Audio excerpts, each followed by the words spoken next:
नमस्ते, आप सभी का स्वागत है मेरे चैनल में चिराग एस्ट्रोलॉजी। और हम अलग अलग टॉपिक्स पे बात कर रहे हैं और उसमें ग्रहण की भी बात कर रहे थे। और सूर्य का ट्रांजिट 13 फरवरी से हो रहा है जो राहु के पास जाएगा, और नेक्स्ट मंथ वो शनि के पास जाएंगे मिड ऑफ मंथ में, और 14 अप्रैल तक वहाँ पर रहेंगे शनि के पास। तो ये जो 2 महीने हैं वो बहुत संभालने लायक हैं, और हर तरह से मतलब ये राष्ट्रों के लिए, अलग अलग नेशंस जो हैं, देश हैं, उनके लिए भी, उनके जो भी प्रमुख या मुखिया हैं उनके लिए भी, और आप सबके लिए, हम सबके लिए इम्पोर्टेंट है।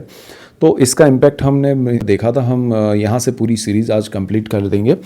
तो आपके लिए मेन पॉइंट्स की हम हमेशा बात करते हैं, और अगर आप चैनल पे नए हैं तो सब्सक्राइब कीजिए, बेल आइकन ज़रूर दबाएं ताकि आपको तुरंत नोटिफिकेशन मिले और आप सबको लाभ होगा तो मुझे खुशी होगी। यहाँ से आगे बढ़ते हैं। कन्या वालों के लिए अगर हम बात करें तो कन्या राशि और लग्न के लिए, खासकर लग्न को इम्पोर्टेंस दीजिए। यहाँ आपको देखिए, कन्या वालों के लिए सूर्य जो है वो राहु के साथ 1 महीना और फिर शनि के साथ 1 महीना रहेंगे। ये 2 महीने जो है मतलब 13 फरवरी से लेके 15 अप्रैल, 2 महीने बहुत इंपॉर्टेंट है आपके लिए। कहाँ इफेक्ट होगा, क्या इफेक्ट होगा, तो देखिए ये कॉम्बिनेशन तो सही नहीं है, तो उसका इफेक्ट नेगेटिव होगा। तो आपको ध्यान रखना पड़ेगा। अगर ध्यान रखेंगे तो कम इफेक्ट होगा, और उसमें से आप कुछ जगह पर कुछ चीज़ें करेंगे तो बचेंगे भी। सो यहाँ ध्यान रखने लायक बातें हैं, जैसे हम किसी जगह पर ट्रैफिक में या किसी ऐसे रास्ते पे चलते हैं जो खड्डे हैं या नहीं अच्छे हैं, तो हम संभल के गाड़ी चलाते हैं। तो उसी तरह से यहाँ संभल के निकलना है आपको। कोई डरना नहीं है, स्ट्रेस नहीं लेना, यू टर्न नहीं मारना। यहाँ आपके पास कोई जगह ही नहीं है, आपको तो आगे ही बढ़ना है। और क्योंकि योग भी आगे बढ़ने वाला है तो इफेक्ट तो होगा, लेकिन हमें कैसे निकलना है वो समझना है। तो यहाँ देखिए, आपके लिए 6th हाउस में सूर्य का राहु के साथ कॉम्बिनेशन, फिर 23 तारीख को मंगल भी आ रहा है, सूर्य मंगल राहु मंगल। ये आपके लिए बहुत इंपॉर्टेंट है कन्या वालों। आपको अपना जॉब, क्योंकि ये रोग ऋण शत्रु का है और जॉब का स्थान है, बहुत इंपॉर्टेंट भाव है। तो कन्या वालों के लिए ये स्थान बहुत इंपॉर्टेंट है। आपको अपनी जॉब को सिक्योर करना है। ये 2 महीने में आपको कुछ ज़्यादा बड़े डिमांड्स नहीं करने हैं अपने जॉब में। कुछ बड़ा इंक्रीमेंट प्रमोशन के लिए नहीं भागना है आपको, ना ही अपने आसपास जो भी पॉलिटिक्स चल रहा है उसमें पार्टिसिपेट करना है, रिएक्ट करना है। This is not the time for you, आपके लिए सही समय नहीं है। तो शत्रु भी यहाँ अपनी पिक पे रहेंगे, पराकाष्ठा पे रहेंगे। आपको लगेगा कि मैं इनको परास्त कर दूंगा। परास्त आप नहीं होंगे, लेकिन आपको ऐसे सिचुएशन में आना पड़ेगा जहां आपको परेशानी झेलनी पड़ेगी, और जो आप सोच रहे हैं वो होगा नहीं। सो यहाँ आपको और दूसरी चीज़ क्या है कि अचानक से आपको हेल्थ इश्यूज़ भी आएंगे छोटे मोटे, और उसको अवॉइड नहीं करना है, डरना भी नहीं है। उसका जो भी इलाज है आप ओपिनियन लेके आगे बढ़िए। तो चीज़ें ये छोटे मोटी चीज़ें होंगी, लेकिन उसको ध्यान रख के चलना है। नेगेटिविटी जो है, शत्रु जो है वो नेगेटिविटी है आपके अंदर जो है, आपके आसपास जो है, बाहर जो है, वो उभर कर सामने आएगी, परेशान भी करेगी। आपको उससे मुकाबला ये करना है कि भाई मैं इसके इफ़ेक्ट्स मुझ पे नहीं होने दूंगा, मैं इसमें रिएक्ट करके, मतलब उस युद्ध में आपको नहीं उतरना है लोगों के, पॉलिटिक्स के, या उस तरह से नेगेटिव किसी का कुछ आया रिएक्शन आपने भी दिया तो वो बढ़ेगा। अल्टीमेटली आपको परेशानी होगी, आपके ग्रह सही नहीं है। देन आपको लोन या कर्ज ये समय में नहीं लेना चाहिए। ये आपके लिए बहुत ही, आप सोचते हैं कि अरे अभी कोई कुछ ये दे देता है तो मैं 1 हफ्ते में रिटर्न कर दूंगा, 1 महीने में या 1 साल में, वो पॉसिबल नहीं बनेगा। लंबा आपको परेशानी झेलनी पड़ेगी। तो बी क्लियर कि ये चीज़ नहीं करनी है आपको। जो जॉब है उसमें कोई बड़े बदलाव भी ये समय में नहीं करने चाहिए। मतलब कोई स्विच करना है तो ध्यान रख के कीजिएगा। आपको 100% श्योरिटी है, आपको लग रहा है तो ठीक है, otherwise this is not the time. और बड़े बड़े प्रलोभन से बचिएगा। सप्तम भाव में जब सूर्य जाएंगे, शनि के पास जाएंगे, ये कॉम्बिनेशन आपके लाइफ पार्टनर और बिजनेस पार्टनर का स्थान है।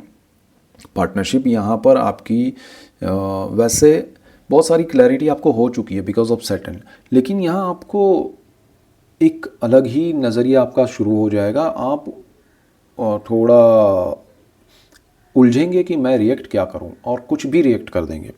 और ये कॉम्बिनेशन आपके लाइफ पार्टनर के लिए आपको नेगेटिव बना सकता है, उनको आपके लिए नेगेटिव बना सकता है। उनके साथ आपके रिलेशन या बॉन्डिंग थोड़े कम हो जाएंगे, ठीक है, कुछ इश्यूज आ सकते हैं। देखिए आपके पर्सनल चार्ट के कॉम्बिनेशन इंसान ज़्यादा इफेक्ट करेंगे कि ये क्या है कि ये आपके सपोज पर्सनल चार्ट में कोई कॉम्बिनेशन सही नहीं है, तो आग लगी हुई है रिलेशन में कि भाई प्रॉब्लम है, और उसमें ये जो ट्रांजिट के प्लैनेट्स हैं वो घी का काम करेंगे, तो वो चीज़ ना हो, उसका ध्यान रखना है। और पार्टनरशिप में बिजनेस है तो वो डेफिनेटली यहाँ ब्रेक हो सकता है, क्योंकि एक्सेप्ट नहीं किया जाएगा एक दूसरे की जो बातें हैं, उसको एक्सेप्ट नहीं किया जाएगा, रियलिटी को, सच्चाई को, तो वो चीज़ ब्रेक करवाएगी। नई पार्टनरशिप तो करनी ही नहीं चाहिए, तो this is not the time. तो यहाँ 2 महीने आप संभाल लीजिए कुछ चीज़ें। अगर आपको लाइफ पार्टनर अच्छा है आपका और सारी चीज़ें बेहतर चल रही थी अब तक और सडनली कुछ हुआ है, तो ये टाइमिंग इफेक्ट है। इसमें अगर आपने पार्टिसिपेट किया तो वो टाइमिंग इफेक्ट लॉन्ग टर्म के हो जाएंगे और आपको परेशानी आएगी। सो यहाँ कुछ नहीं करना ही बहुत बड़ा काम हो जाएगा आपका, और समय निकालिए, थोड़ा सहन शक्ति रखिए, शांत मन से आगे बढ़िए तो अच्छा रहेगा, अदरवाइज़ ये प्रॉब्लम बड़ी बन जाएगी। सो ग्रहण में, अच्छा ग्रहण का अलग से मैंने वीडियो दिया है, उसमें क्या आपको करना चाहिए, क्या पूजा पाठ करना चाहिए। चंद्र ग्रहण आ रहा है बीच में, सूर्य ग्रहण आ रहा है, लेकिन उसका इफेक्ट हमारे यहाँ नहीं होगा, इंडिया में नहीं दिखेगा, लेकिन कुछ ना कुछ इफेक्ट हमको मिलेंगे, लेकिन उसमें आप कुछ कर नहीं सकते। चंद्र ग्रहण में आप पूजा पाठ कैसे करना चाहिए, क्या करना चाहिए, उसका मैंने डिटेल वीडियो दिया है, तो वो भी देखिएगा। आपको ये समय में, ये 2 महीने में महादेव का पूजन अर्चन करना चाहिए। आपको जिसकी भी आप पूजा करते हैं, जिनकी भी आप अर्चना करते हैं, वो बढ़ाइए, मेडिटेशन कीजिए, शांत मन रखने के लिए जो प्रयास किए जा सकते हैं वो कीजिए, और रिएक्शन देने के लिए पार्टिसिपेट मत कीजिए, चाहे वो घर हो, ऑफिस हो, आपका फैमिली में दूसरे मेंबर्स हो, किसी के भी साथ, तो वो ज़्यादा बेटर रहेगा। सो ये मेन पॉइंट्स है आपके लिए। तुला वालों के लिए अगर हम बात करें तो तुला लग्न को ज़्यादा इंपॉर्टेंस दीजिए राशि से भी। यहाँ देखिए सूर्य का ग्रहण योग हो रहा है आपके लिए, बहुत इंपॉर्टेंट, क्योंकि आपके पंचम भाव में हो रहा है, राहु के साथ सूर्य का ट्रांजिट 13 फरवरी से, और 1 महीना यहाँ सूर्य राहु के साथ रहेंगे, फिर 1 महीना वो चले जाएंगे शनि के पास, जो छठा भाव है कुंडली का वहाँ। तो पंचम भाव जो है वो प्रेम का है, विद्या का है, संतान का है, स्टॉक मार्केट का है, शनि का घर है, 11 नंबर लिखा है, कुंभ राशि है, और यहाँ फिर 23 तारीख को मंगल भी आएंगे, तो अंगारक योग 2-2 बन जाएंगे, सूर्य मंगल और राहु मंगल। तो ये कॉम्बिनेशन बहुत ज़बरदस्त है। आपको यहाँ पर पंचम भाव है, जो लोग संतान प्राप्ति की इच्छा रखते हैं उनको ध्यान रखना पड़ेगा। जिनको ये है कि भाई मेरे संतानों के लिए अभी पढ़ाई में कुछ बदलाव कर दूं, जॉब में कुछ स्विच करवा दूं, बिज़नेस में कुछ बड़ा उनके लिए इन्वेस्टमेंट करूं उनको सेटल करने के लिए, this is not the time. ये 2 महीने कुछ बड़े निर्णय उनके लिए मत लीजिएगा। अगर आप खुद स्टूडेंट हैं तो आपको भी अपना जो भी पढ़ाई चल रहा है उसको मेहनत करना पड़ेगा, हार्डवर्क करना पड़ेगा। रिजल्ट्स कम आएंगे लेकिन उसमें से निकलना है, रुकना नहीं है, और कुछ और स्विच करके कुछ बड़ा पाएंगे ऐसा अभी मत सोचिए। 2 महीने जाने दीजिए, मिड ऑफ अप्रैल तक का टाइम तो ज़्यादा बेटर रहेगा। आपको यहाँ पर बहुत सारी चीज़ों में ध्यान देना है कि अगर आपका स्टॉक मार्केट में कुछ इन्वेस्टमेंट है तो लॉन्ग टर्म का रखिएगा, शॉर्ट टर्म में कुछ नहीं मिलेगा आपको। ये समय में जो भी आपने इन्वेस्ट किया है वो परेशानी लंबे अरसे तक चलेगी, ठीक है, जो भी आप करेंगे। इवन यहाँ पर आपका क्योंकि शुक्र का भी राहु के साथ कॉम्बिनेशन, मंगल का भी हो रहा है, आपके रिलेशनशिप में ब्रेक आ सकता है, प्रॉब्लम आ सकता है, उसमें हर्डल्स आ सकते हैं, नई रिलेशनशिप भी शुरू हो सकती है जो सही नहीं होगी, आगे चल के आपको लगेगा। तो यहाँ जो पुरानी है उसमें प्रॉब्लम आएगा, तो अच्छा आपका रिलेशन है एक दूसरे के साथ, अच्छा पार्टनर है आपका और आपको शादी करनी है उससे, तो ये समय अवॉइड कीजिएगा, एक दूसरे के साथ रिएक्ट करना कम कीजिएगा तो ज़्यादा बेटर रहेगा। लेकिन अदरवाइज़ वो रिलेशन ब्रेक करवाएगा ये कॉम्बिनेशन। और अगर आपकी नई रिलेशनशिप ये समय में होगी तो वो सही नहीं होगी, वो ब्रेक होगी ही होगी, तो ज़रा ध्यान रख के चलना है। यहाँ पर आपका छठा जो भाव है कुंडली का, वहाँ पर शनि महाराज बैठे हैं, 12 नंबर लिखा है, और यहाँ पर सूर्य का आना, फिर बाकी सब ग्रहों का कॉम्बिनेशन, लेकिन शनि सूर्य कॉम्बिनेशन रोग ऋण शत्रु का जॉब का स्थान है। आपको जॉब में तो ज़्यादा प्रॉब्लम नहीं आएंगे क्योंकि गुरु की स्थिति भी अच्छी है, लेकिन आपको ध्यान रखना है कि भाई मैं बिना वजह का किसी और की बातों में आके कुछ रिएक्ट तो किसी को नहीं कर रहा हूँ। यानी कि आपके का जहाँ आप जॉब कर रहे हैं वहाँ पर किसी और को प्रॉब्लम है, आप उसमें कूद पड़े, या किसी और ने आपके कान में कुछ और डाल दिया कि भाई उन्होंने आपके लिए ऐसा बोला, तो आप लड़ाई करने चले जाएंगे। This is not the time. वो सही हो भी सकता है, नहीं भी हो सकता, आपको उसमें उलझना नहीं है। आप अपना काम जो अच्छे से कर रहे हैं वो निभाइए और करिए, अच्छा रहेगा। प्रमोशन इंक्रीमेंट के योग हैं, लेकिन आपको मिले नहीं मिले ये समय में आपको ध्यान ये देना है कि उसके पीछे भागना नहीं है, मिलना है तो मिल जाएगा, क्योंकि यहाँ आपका पर्सनल चार्ट भी, दशाएं भी कितना सपोर्ट कर रही हैं उस योग को, तो वो ज़रा समझना पड़ेगा। तो यहाँ कुछ पॉजिटिव चीज़ें हैं आपके लिए। आपको अपने काम में ही फोकस रखना है। आपके आसपास जो भी चल रहा है उसमें ज़्यादा आपको उलझना नहीं है। आपको लोन या कर्ज लेना है, ले सकते हैं, लेकिन लॉन्ग टर्म का इफेक्ट होने वाला है।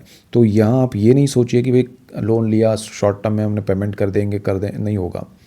लॉन्ग टर्म के लिए आपको मिल सकता है, अगर आपको ज़रूरत है, रिक्वायरमेंट जितना है उतना लीजिए तो ज़्यादा बेनिफिट होगा। यहाँ आपको जो भी शत्रु है, नेगेटिविटी है, वो समझ में आ जाएगी। तो उनसे टैकल क्या करना है कि भाई इनको अवॉइड करके चलना है या इनके साथ उलझना है, वो आपको सोचना पड़ेगा।